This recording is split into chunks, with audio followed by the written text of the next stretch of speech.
So another day on bagging the C30. Today we're doing some cupped lower control arms. This is 84 C30. This will apply for the C10 C20 C30s. They all got the same control arms.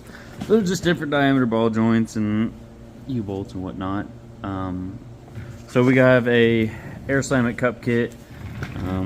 We got two new lower control arms. So as you can see, I cut the bump stop off here.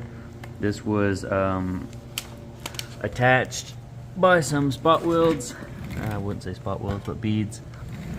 So what you're gonna do is you're gonna take a angle grinder, you're gonna run around the beads, grind them away, take a hammer, knock it off.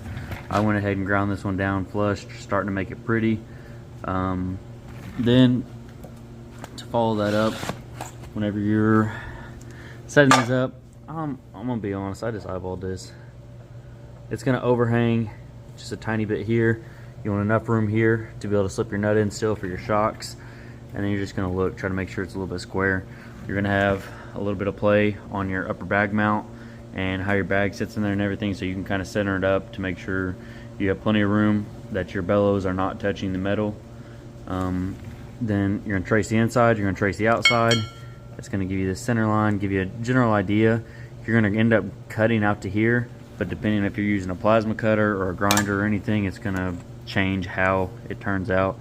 Take your grinder, run in the center of these two, get it, and then you can start mocking this up. If you can see this side's hanging out a little bit, you need to take a flapper wheel. You can fine tune it to where this fits in here snug.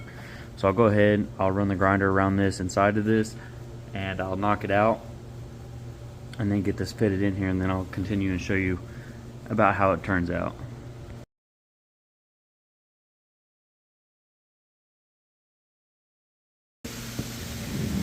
Alright, so we got her mocked up. So I got the center cut out of it, and I had to take a flapper wheel, work it down a little bit until I can get the sleeve put in. I took it with a hammer, drove her in until she was flush all the way around on these lips, and then I went ahead and threw some tack welds on it.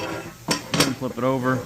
I put the bottom plate on. I went ahead and threw a couple tack welds in on it, and then I'll put it up on the table with the MIG. I'll burn it out, top and bottom. So that's all it takes to cup the lowers on a C10 C20 C30.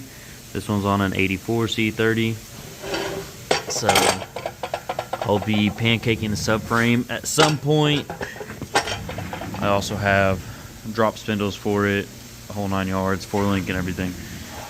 But this is just the first step on the front, plus the drop spindles, upper bag plates, bags, and then I will chop the subframe at some point.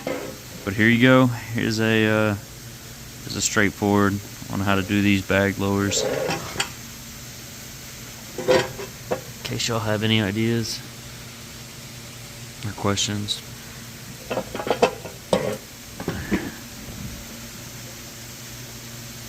But yep, that's that. Still plenty of room to clear.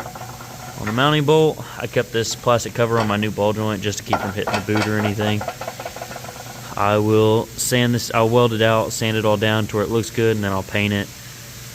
But yep, that's it.